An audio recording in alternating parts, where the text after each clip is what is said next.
កម្ពុជាមិនទទួលស្គាល់នូវការកែប្រែព្រំដែនណាមួយដែលកើតចេញពីការប្រើប្រាស់កម្លាំងនោះឡើយលោកប៉ែណាបានលើកឡើងនៅក្នុងសន្និសីទសារព័ត៌មាននៅរសៀលថ្ងៃទី1ខែមករាឆ្នាំ2026ថាអ្វីដែលកំពុងកើតឡើងនៅពេលនេះមិនមែនជារឿងដែលធ្វើឲ្យប្រជាពលរដ្ឋខ្មែរបាក់ទឹកចិត្តនោះឡើយផ្ទុយទៅវិញវាគឺជាវិធានការមួយដែលជំរុញឲ្យយើងរួបរวมគ្នាកាន់តែខ្លាំងដើម្បីការពារអធិបតេយ្យភាពជាតិនិងជំរុញការដោះស្រាយដោយសន្តិវិធីផ្អែកលើច្បាប់ដែលជាគោលជំហរច្បាស់លាស់របស់រាជរដ្ឋាភិបាលអ្នកនាំពាក្យរាជរដ្ឋាភិបាលរូបនេះបានលើកឡើងថាការដោះលែងយោធានទាំង18រូបគឺជាជំហានដ៏សំខាន់មួយបន្ទាប់ពីបទជប់បានដែលកម្ពុជាកំពុងតែអនុវត្តបានយ៉ាងខ្ជាប់ខ្ជួនល្អលោកបានបន្ថែមទៀតថានេះគឺជាសញ្ញាវិជ្ជមាននៅក្នុងការស្ដារទំនុកចិត្តនិងការឈានទៅស្ដារសន្តិភាពនិងធ្វើឲ្យសន្តិភាពស្ថិតស្ថេរយូរអង្វែងរវាងប្រទេសទាំងពីរស្របតាមស្មារតីនៃកិច្ចព្រមព្រៀងគ្នាជំហានបន្ទាប់ដែលកម្ពុជានិងសៀមត្រូវធ្វើនោះគឺការដោះស្រាយបញ្ហាព្រំដែនដោយសន្តិវិធី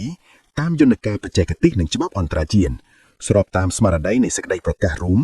នៃគណៈកម្មាធិការព្រំដែនទូទៅកាលពីថ្ងៃទី27ខែធ្នូឆ្នាំ2028កន្លងទៅអ្នកនាំពាក្យរាជរដ្ឋាភិបាលបានបញ្ជាក់ថាសកម្មភាពទាំងឡាយណាដែលប្រព្រឹត្តខុសអំពីការឯកភាពគ្នា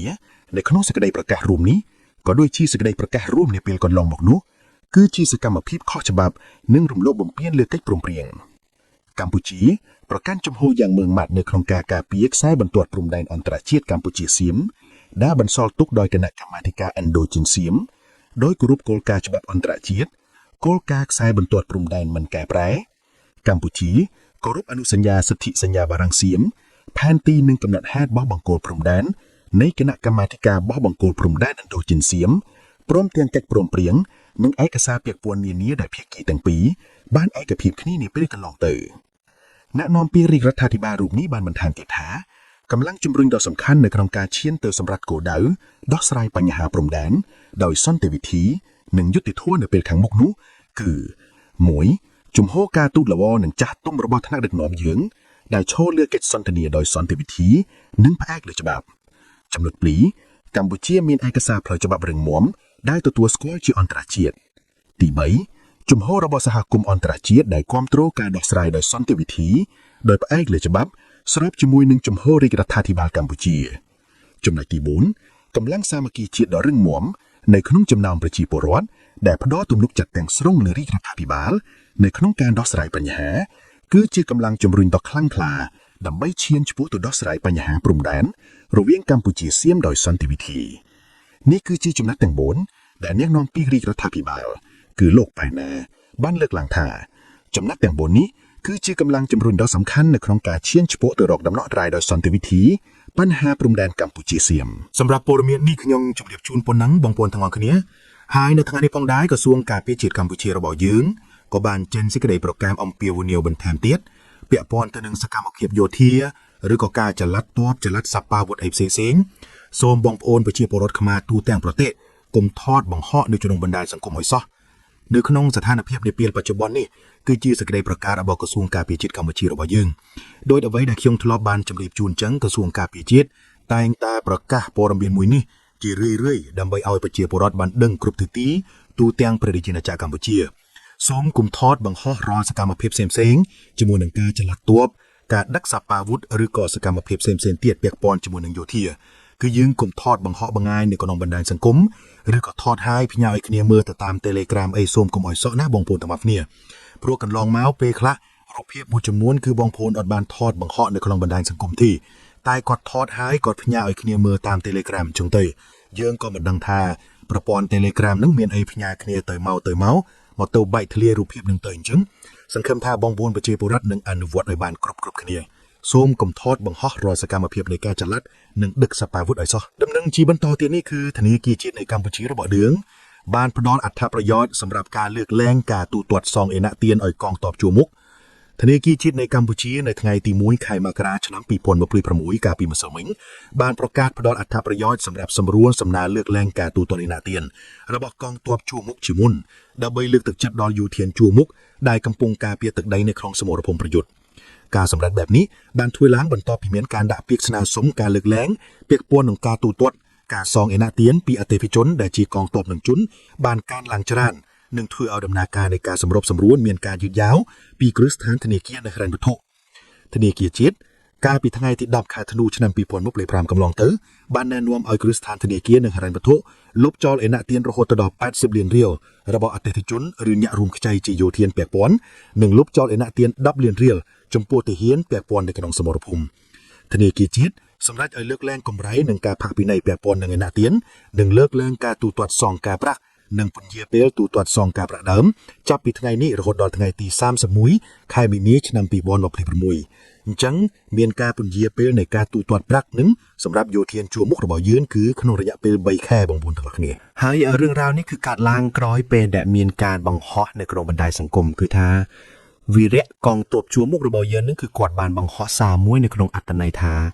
ាគាត់ជាប់រវល់នៅឯជួរមុខដើម្បីប្រយុទ្ធតតាំងជាមួយនឹងសត្រូវឈ្លានពានស្រាប់តែមានគ្រឹះស្ថានមីក្រូហិរញ្ញវត្ថុដែលយើងហៅកាត់ថាធនាគារនឹងខលប្រាប់គាត់ថាប្រសិនបើមិនបង់ថ្លៃធនាគារឬក៏បង់ការប្រាក់ឯនោះទេគេនឹងរឹបអូសផ្ទះសម្បែងចឹងទៅចឹងណាបងប្អូនទាំងអស់គ្នាហើយក៏មានការ share ច្រើននៅក្នុងបណ្ដាញសង្គមភាគច្រើនគឺថាមានការបន្ទោសស្ដីឲ្យមីក្រូហិរញ្ញវត្ថុទាំងអស់នោះថាអត់មានយោគយល់អីសោះសួរថាតើវិរៈកងទ័ពយើងដែលគាត់មិនបានបង់ការប្រាក់ឬក៏បង់ធនាគារនឹងសួរថាគាត់ទៅណាគាត់កំពុងតែលះបង់សាច់ស្រស់ឈាមស្រស់អាយុជីវិតផ្ទាល់ខ្លួនដើម្បីការពារបរណភាពទឹកដីរួមទាំងប្រជាពលរដ្ឋទាំងធនាគារនឹងផងដែរចុះហេតុអីបានមិនមានការយោគយល់អីសោះអញ្ចឹងហើយនៅក្នុងការ comment ហ្នឹងក៏មានកងទ័ពជួរមុខយើងមួយចំនួនគាត់បានចូលមក comment ពាក់ព័ន្ធនឹងករណីរឿងទូទាត់ប្រាក់ទាអីអញ្ចឹងទៅណាបងប្អូនទាំងអស់គ្នាគាត់មានពេលណាទៅរកលួយដើម្បីបង់ធនាគារបើគាត់កំពុងតែលះបង់អាយុជីវិតសាច់ស្រស់ឈាមស្រស់របស់គាត់ដើម្បីការពារទឹកដីនិងមាតុភូមិហេតុអីបានធនាគារធ្វើបែបហ្នឹងអញ្ចឹងណាបងប្អូនទាំងអស់គ្នាអញ្ចឹងហើយបានជាម្សិលមិញថ្ងៃទី1ហ្នឹងធនាគារជាតិនៃកម្ពុជាបានចេញសេចក្តីប្រកាសពាក់ព័ន្ធទៅនឹងការផ្អាកឬក៏ពន្យាពេលនៃការទូទាត់ការប្រាក់ផ្សេងៗរបស់យោធានហ្នឹងគឺក្នុងរយៈពេល3ខែចាប់ពីថ្ងៃនេះរហូតដល់ថ្ងៃទី31ខែមីនាឆ្នាំ2026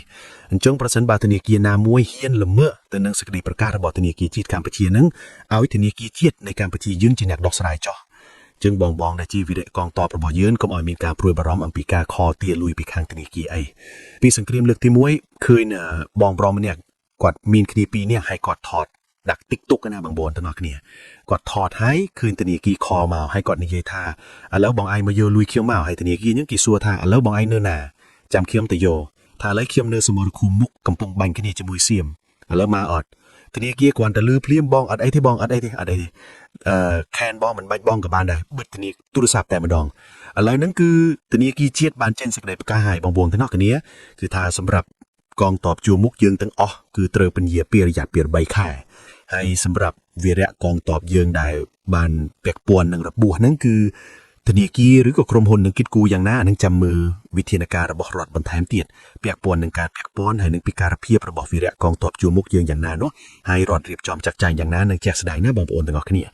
បាទចឹងឥឡូវនេះខ្ញុំមិនមានអីច្រើនទេគ្រាន់តែចង់ជម្រាបដល់បងប្អូនទាំងអស់គ្នាសូមមានការប្រុងប្រយ័ត្នជាពិសេសគឺព័ត៌មាននៅតាមបណ្ដាញសង្គមប្រហែលថ្ងៃនេះគឺមានការបង្ហោះច្រើនហើយនឹងមានការបង្ហោះខ្លឹមសារមួយចំនួននឹងក្រុងការវាយប្រហារមកលើថ្នាក់ដឹកនា